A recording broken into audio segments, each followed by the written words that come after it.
I thought the divorce was already decided, until one quiet deal turned into a trap I didn't see coming. By the time I realized who was really listening, it was already too late. I came home every night to the same quiet war zone, a small apartment that felt smaller with every passing day. My wife and I barely spoke anymore. We slept in separate rooms, ate at different times, moved around each other like strangers sharing a train compartment. Our son, 5 years old, big eyes, always asking why mommy and daddy don't hug anymore, watched it all. Kids feel the cold, even when no one says the word divorce. But it was coming. The hints were everywhere. Her sighs, the way she stopped asking about my day, the nights she cried in the bathroom, thinking I couldn't hear. I knew she was gearing up to say it. One evening, she'd sit me down and deliver the final line. No screaming, probably, just calm, tired finality. And I couldn't fix it. We'd tried therapy once.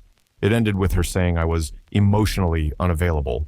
I tried flowers, date nights, apologies, nothing landed. So I did the only thing left, started calling lawyers. Most were useless. They listened to my story. Separate property apartment in the city, a decent house just outside town, an old but running car, no joint debts, and gave me the standard shrug. It'll be messy.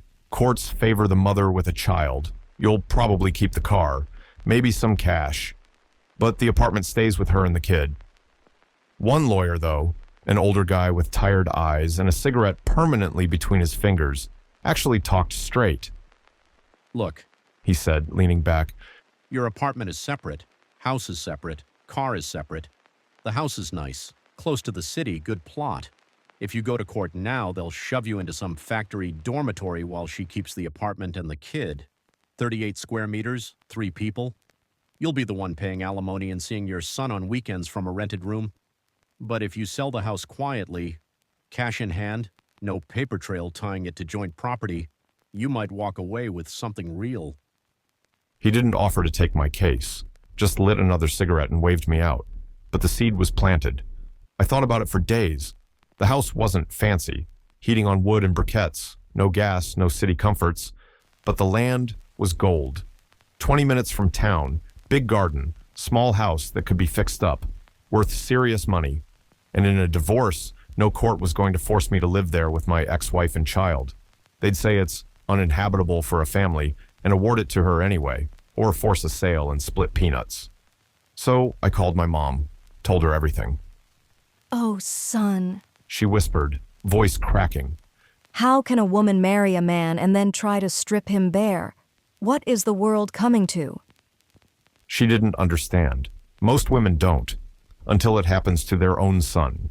I tested the waters with my wife, played the devoted husband again, small gestures, compliments, listening without arguing.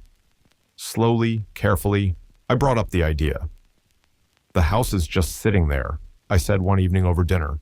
We could sell it, take the money, trade up to a bigger apartment, more space for the boy, a better life for all of us. Her eyes lit up.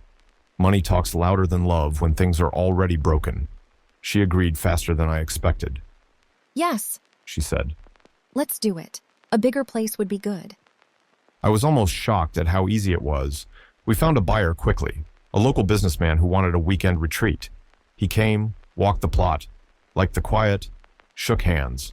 We set the closing date. The day arrived. We met at the real estate office. Me, my wife, her mother, who insisted on coming for support, and the buyer. The agent checked the registry, verified titles, confirmed everything was separate property. No liens, clean, I'll prepare the contracts. she said. Wait in the corridor, please. We filed out. I paced, smoked a cigarette outside, circled the building to calm my nerves. When they called us back, the buyer, my wife, and I went in. Mother-in-law stayed in the hall. Contracts on the table. I signed. Buyer signed. Smooth. Then the agent asked the buyer, Money already transferred between you? Yes, he said casually. all done. Handed it over. I froze. To whom? The buyer nodded toward my wife. To your lady. Everything's settled. I turned to her. She met my eyes, calm, almost amused. What's wrong, dear? She said with a smile that didn't reach her eyes. Did you think we wouldn't listen in? That we hadn't heard every word of your clever little plan? The room tilted. I understood in that second. They'd heard every careful word, every suggestion. They'd let me think I was leading. Then they'd flipped it. I bolted. Out the door, down the corridor, past the mother-in-law who was already moving, light, springy steps heading for the exit. I saw her turn the corner 40, maybe 50 meters ahead, cash presumably tucked in her bag. I stood there in the street, heart hammering, watching her disappear around the bend.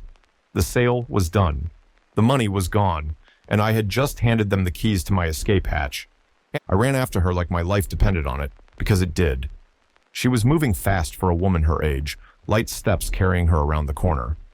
I caught up in seconds, grabbed the strap of her bag, yanked it hard. She screamed, "Help! Robbery!" loud enough to echo down the street. People turned. Some shouted the way they always do when panic hits, but nobody really looked. Nobody stepped in. Just noise and motion. I dumped the contents onto the sidewalk. Wallet, keys, lipstick, tissues. And there it was, the thick plastic envelope stuffed with cash. My cash. The money from the sale of the house. I snatched it, shoved it deep into my jacket pocket, dropped the empty bag at her feet, and bolted. I ran blind, through alleys, across courtyards, lungs burning. Every second I expected sirens or someone pointing me out. "That's him, the guy who attacked the old lady." My face wasn't hidden. My description was easy. Average height, factory jacket, jeans. They'd find me. But I kept running anyway, clutching the envelope like it was oxygen. A taxi was turning in a courtyard ahead. I waved frantically. It stopped. I jumped in, slammed the door, gasped, "To my parents' address." Fast. The driver glanced at me in the mirror but didn't ask questions. I sat in the back seat, shaking, money pressed against my ribs, replaying the scene. Her scream, the envelope hitting my hand, her mother disappearing around the corner. I'd just committed what looked like armed robbery in broad daylight, and I had the proof of ownership right there in my pocket. The next day, the storm hit. My mother-in-law filed a statement: assault, attempted robbery, theft of a large sum. Police called me in.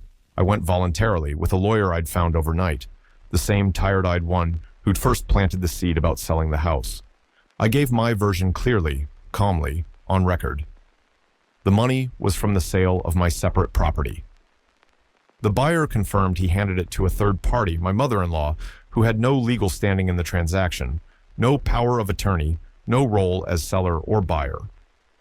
When I saw an unauthorized person walking away with my cash, I believed a theft was in progress.